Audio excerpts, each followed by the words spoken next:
Largest school districts closed through Thursday after a storm dumped snow and ice across the region over the weekend. Yeah, schools in Prince George's County announcing that they'll be closed for at least 3 more days. DC News Now's Randy Bass is in Oxon Hill, where parents and neighbors are reacting to this extended closure this week. Randy, I'm sure it's a talker.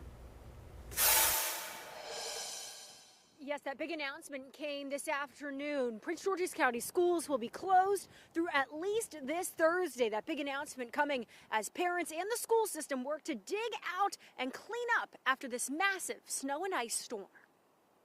Parents and neighbors we talked to stocking up at the grocery store Monday. It's been pretty cold and icy. We just got dug out from our driveway. Just hearing the news of an extended closure for Prince George's County Public Schools. Just heard Prince George's County closed schools now from Thursday. Yeah. You think that's the right move? Or? Oh, yes, Lord.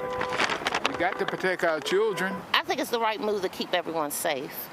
Especially the children and the bus drivers. Local parents now making childcare and work plans for the week.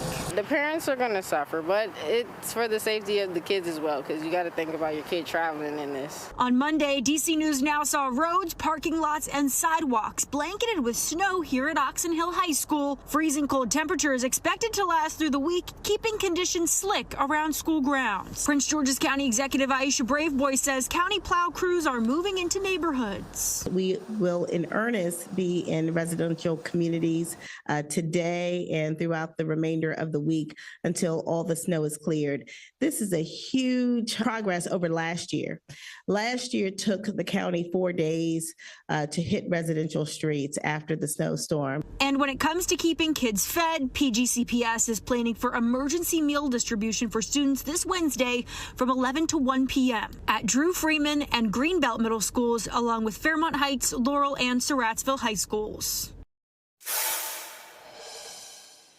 Now, the school system says to expect more information about that meal distribution program tomorrow, ahead of Wednesday's distribution sites being activated during this snow emergency. They also say to expect any decisions about school openings on Friday to come this Thursday. They are asking parents to stay alert and stay tuned to emails and text messages throughout the week. In Oxon Hill, I'm Randy Bass, DC News Now. All right, Randy.